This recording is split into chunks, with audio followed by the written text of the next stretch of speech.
Video کو سماعت کرنے کے لیے دار المصطفیٰ آفیشیل یوٹیوب چینل کو سبسکرائب کریں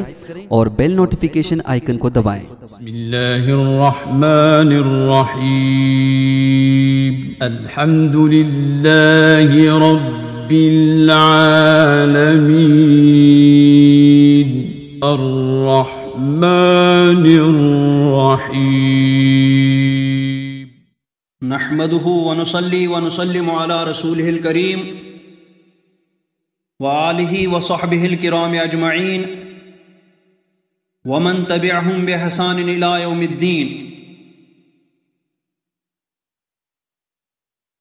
حضرات محترم، پچھلے درس میں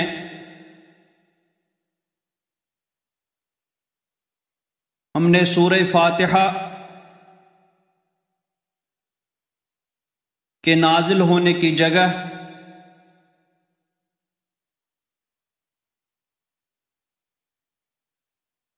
اس کے اسماء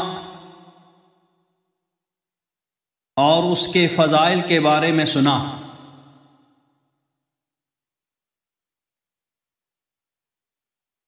آج ہم اس کے احکام اور اس کے مضامین پہلے اجمالاً اور پھر تفصیلاً بیان کر کے آگے بڑھیں گے۔ سورہ فاتحہ کا پڑھنا نفل، سنت اور واجب نماز کی تمام رکعتوں میں واجب ہے، اور فرض نماز کی پہلی 2 رکعتوں میں اس کا پڑھنا واجب، اور تیسری اور چوتھی رکعت میں اس کا پڑھنا افضل ہے۔ دلائل وہی احادیث کریمہ ہیں جو پیچھے گزر چکی۔ یہاں ایک بات یہ بھی عرض کر دوں کہ امام اعظم رضی اللہ تبارک و تعالی عنہ نے بقول امام عبد الوہاب شعرانی رضی اللہ تعالی عنہ اللہ اور رسول جل جلالہ و صلی اللہ تعالی علیہ وسلم کی بارگاہ میں ادب کا مظاہرہ فرماتے ہوئے اللہ تبارک و تعالی کے کلام پاک سے جو امر کے صیغے کے ساتھ ثابت ہے اس کو فرض قرار دیا، اور رسول پاک صلی اللہ تبارک و تعالی علیہ وسلم کی احادیث مبارکہ سے جو امر کے صیغے کے ساتھ ثابت ہیں ان کو واجب فرمایا۔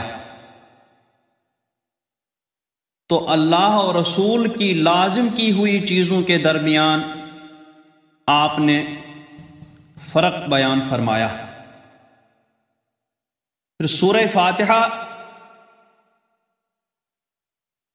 میں مندرجہ ذیل باتوں کا بیان ہے۔ اس میں اللہ تبارک و تعالی کی حمد و ثنا ہے، اور اس کے اسماء حسنی اور صفات مبارکہ میں سے ربوبیت، رحمت اور مالکیت کا ذکر ہے، اور پھر بندوں کی زبان سے اس بات کا اعتراف ہے کہ ہم اللہ تعالیٰ ہی کی عبادت کرتے ہیں اور اسی سے مدد مانگتے ہیں، اور صراط مستقیم یعنی انعام والوں کے راستے کی طلب اور دعا ہے، اور ان لوگوں کے راستے سے حفاظت کی دعا ہے جن پر غضب نازل ہوا اور جو بہک گئے۔ علاوہ ازیں سورہ فاتحہ کے متعلق ایک بات یہ بھی ہے کہ یہ بندوں کی زبانی کہی گئی۔ علماء کرام نے فرمایا کہ اس میں ایاک نعبد و ایاک نستعین وغیرہ عبارتوں کا ذکر ہے جو کسی طرح اللہ تبارک و تعالی کے شائع نشان نہیں ہو سکتی. لہٰذا علماء کرام نے فرمایا کہ اس سورہ فاتحہ سے پہلے لفظ قل یا قولو مقدر مانا جائے کہ میرے بندو کہو الحمدللہ رب العالمین الرحمن الرحیم، تو پھر ساری سورت مبارکہ وہ بندوں کی زبان سے ادا ہو جائے گی. اب سورہ فاتحہ کے تفصیلی احکام، اس کے مضامین کا تفصیلی بیان کرنے سے پہلے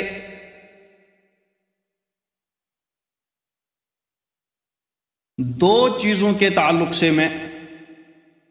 کچھ باتیں عرض کر دوں، جن میں سے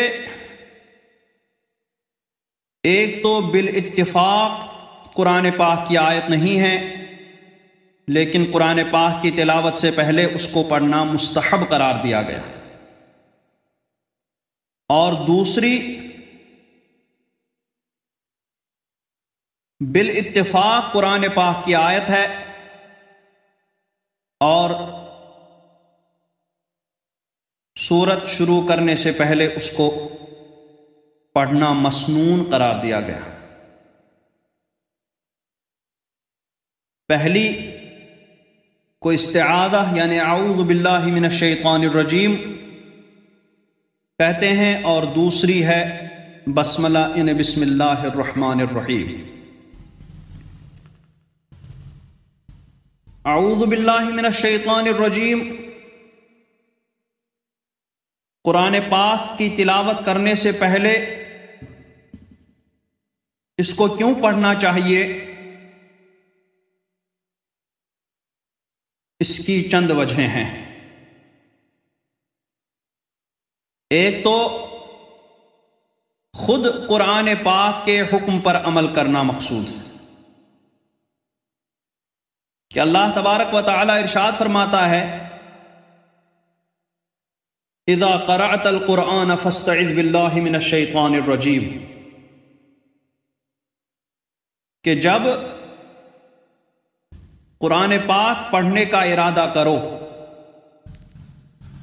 تو اللہ تعالی کی پناہ لو شیطان مردود کے شر سے.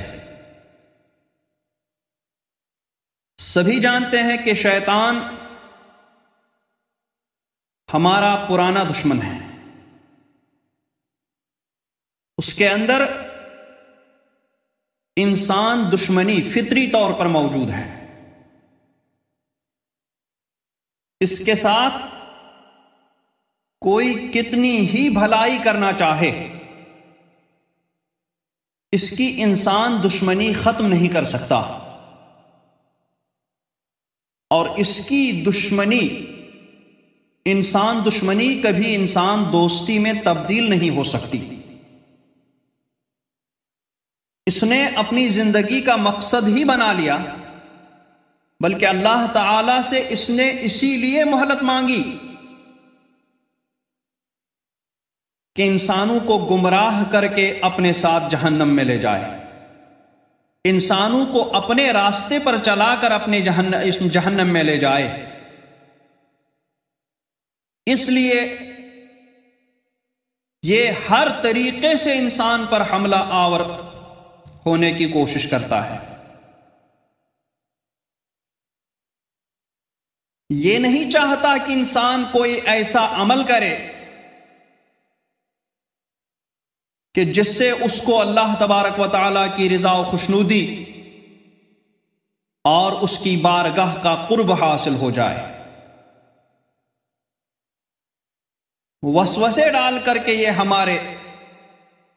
اعمال کو رائگاں کرنے کی کوشش کرتا ہے. یہ انسان کے اندر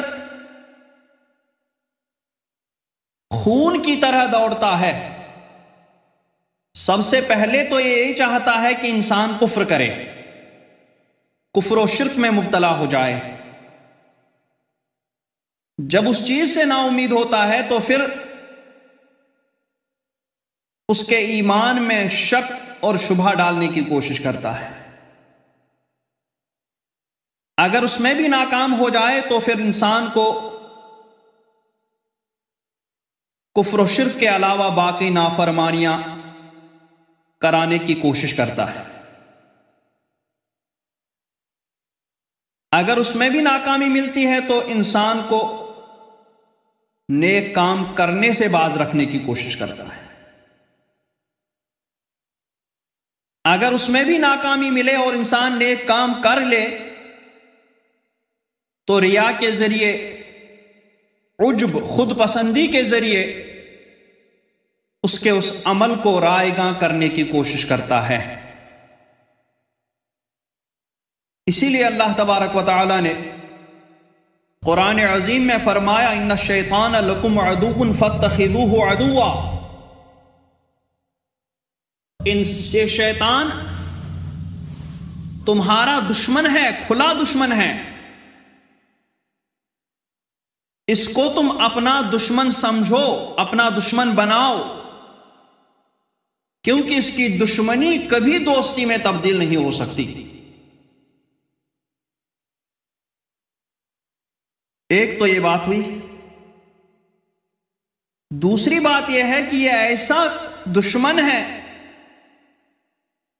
کہ جو ہمیں دکھائی نہیں دیتا، جو ہمیں نظر نہیں آتا۔ اگر نظر آتا تو ہم اس سے بچنے کی تدبیر کرتے،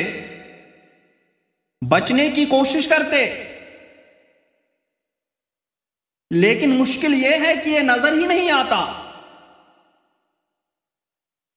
لہذا ہمارے پاس، انسان کے پاس اس سے بچنے کی بظاہر کوئی تدبیر نظر نہیں آتی۔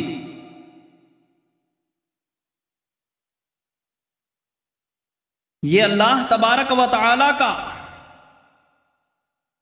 ہم پر بے پایاں کرم ہے، احسان ہے کہ اس نے اس نظر نہ آنے والے کھلے دشمن سے ہمیں بچانے کے لیے کئی طریقے ارشاد فرمائے کہ جن سے ہم اس شیطان کے حملوں سے محفوظ رہ سکتے ہیں۔ قرآن پاک اور احادیث کریمہ میں اس سے بچنے کے وہ سارے طریقے مذکور ہیں، لیکن اس وقت ہم قرآن پاک کی آیت، قرآن پاک کی تلاوت، آیات کریمہ تلاوت کر کے ان کا درس دینے جا رہے ہیں۔ اس لیے قرآن پاک کی تلاوت کے دوران شیطان کے حملوں سے، شیطان کے وسوسوں سے نجات حاصل کرنے کے لیے اور ان سے بچنے کے لیے قرآن پاک نے جو خاص طور سے طریقہ ارشاد فرمایا، ہم اسی کا ذکر کریں گے۔ قرآن پاک نے فرمایا اذا قرأت القرآن فاستعذ باللہ من الشیطان الرجیم، کہ جب قرآن کی قرأت کرنے کا ارادہ کرو تو شیطان مردود کے شر سے اللہ کی پناہ لو، اللہ کی پناہ میں آ جاؤ، کیونکہ وہاں شیطان تمہارا کچھ نہیں بگاڑ سکتا۔ اس آیت کریمہ کو سامنے رکھتے ہوئے جمہور علماء کرام نے قرآن پاک کی قرأت سے پہلے استعاذہ یعنی شیطان سے پناہ مانگنے کے لیے یہ صیغہ مستنبط فرمایا کہ اعوذ باللہ من الشیطان الرجیم۔ یہ سب سے زیادہ مشہور صیغہ ہے جو ہمارے ہاں بھی رائج ہے۔ اس کے علاوہ اور بھی صیغے احادیث کریمہ اور ارشادات علماء کرام میں وارد ہوئے ہیں، مگر مشہور یہی ہے۔ حضرت ابو امامہ باہلی رضی اللہ تعالی عنہ فرماتے ہیں کہ رسول اللہ صلی اللہ تعالی علیہ وسلم جب نماز کے لیے کھڑے ہوتے تو تکبیر کہتے 3 مرتبہ، 3 مرتبہ اللہ اکبر پڑھتے، پھر 3 مرتبہ لا الہ الا اللہ پڑھتے، پھر 3 مرتبہ سبحان اللہ وبحمدہ پڑھتے، اور پھر اعوذ باللہ من الشیطان الرجیم من ہمزہ ونفخہ ونفثہ،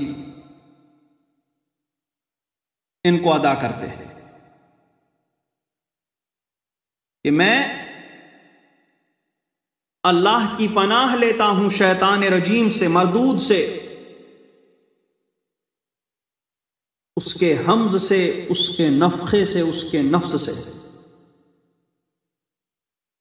یعنی وہ جو ابن آدم پر اثرات کرتا ہے ان اثرات سے، اور جو پھونک مارتا ہے اس کے اس پھونک سے، اور جو وسوسے ڈالتا ہے اس کے ان وسوسوں سے میں اللہ تبارک و تعالیٰ کی پناہ لیتا ہوں۔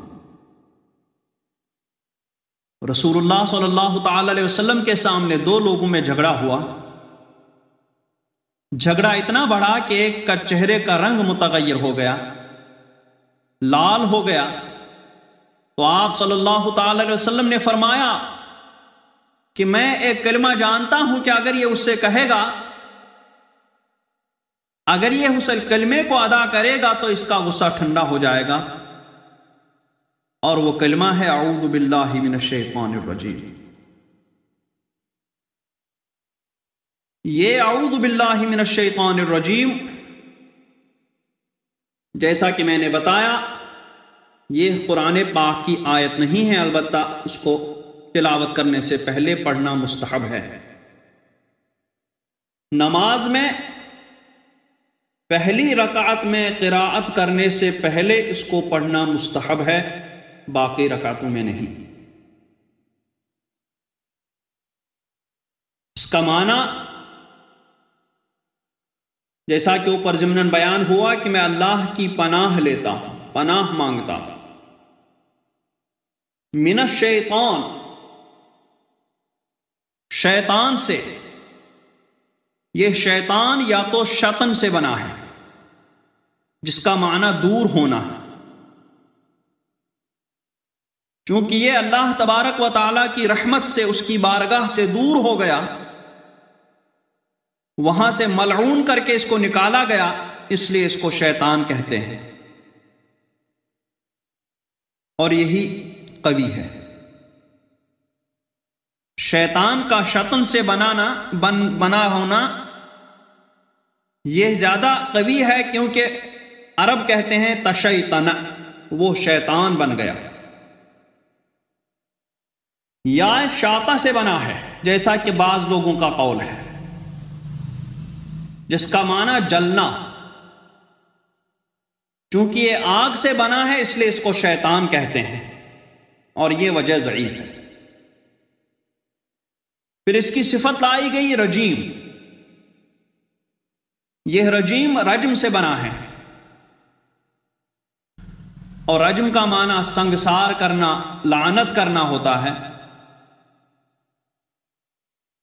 یہ رجیم یا تو مرجوم کے معنی میں ہے، جس کا معنی دھتکارا ہوا، لعنت کیا ہوا، چونکہ یہ بارگاہ رب العزت سے ملعون کر کے نکالا گیا اس لیے اس کو رجیم کہتے ہیں۔ یا راجم کے معنی میں ہے، کیونکہ یہ انسانوں کے دلوں میں وسوسے ڈالتا ہے اس لیے اس کو رجیم بمعنی راجم کہتے ہیں، لیکن پہلا زیادہ ظاہر ہے، یعنی رجیم کا مرجوم کے معنی میں ہونا۔ بندہ جب تلاوت کرنے سے پہلے اعوذ باللہ من الشیطان الرجیم پڑھتا ہے تو یہ پڑھ کر وہ اپنے عاجز ہونے کا، اپنے کمزور ہونے کا اعتراف کرتا ہے کہ پروردگار میں کمزور ہوں، میں عاجز ہوں، اس شیطان سے بچنے کے لیے، لہذا تو مجھے اس کے وسوسوں سے، اس کے حملوں سے بچا۔ اور اس میں بندہ اللہ تبارک و تعالی کے قادر ہونے کا اعتراف کرتا ہے، قہار ہونے کا اعتراف کرتا ہے،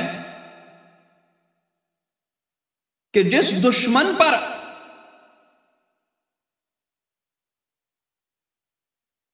انسان قابو نہ پا سکا، اپنی تمام تر طاقتوں اور اپنے تمام تر اسباب کے باوجود بڑے سے بڑے دشمن پر قابو پانے کے باوجود جس شیطان پر وہ انسان قابو نہ پا سکا، اللہ تبارک و تعالی نے اس شیطان جیسے طاقتور کو بھی مقہور کر دیا۔ اور اس بات کا اعتراف ہے کہ اللہ تبارک و تعالی غنی ہے، تمام ضرر رساں چیزوں اور تمام آفتوں اور مصیبتوں کو دفع کرنے پر قادر ہے۔ اور اس میں اس بات کا بھی اعتراف ہے کہ شیطان عدو مبین ہے۔ لہذا یہ اعوذ باللہ من الشیطان الرجیم پڑھنے میں بندہ اللہ تبارک و تعالی جو سرکش فاجر شیطان کے وسوسوں کو دفع کرنے پر قادر ہے، جس شیطان کے وسوسوں کو دفع کرنے پر صرف اللہ رب العزت قادر ہے، تو اعوذ باللہ من الشیطان الرجیم پڑھ کر کے بندہ اسی اللہ تبارک و تعالی، اسی رب العزت کی بارگاہ کی پناہ مانگتا ہے کہ مجھے اپنی بارگاہ میں پناہ دے دے تاکہ میں شیطان کے اس حملے سے محفوظ رہ سکوں۔ اللہ تبارک و تعالی ہمیں اس شیطان مردود کے شر سے بچائے اور ہمیں اپنی پناہ دے اور ہمیں اپنا قرب اور اپنی رضامندی عطا فرمائے اور ہمیں شیطان کے وسوسوں سے دور نیک کام، نیک اعمال کرنے کی توفیق رفیق عطا فرمائے۔ اقول قولی ھذا واستغفر اللہ لی ولکم ولسائر المؤمنین والمؤمنات والمسلمین والمسلمات الاحیاء منہم والاموات برحمتک یا ارحم الراحمین۔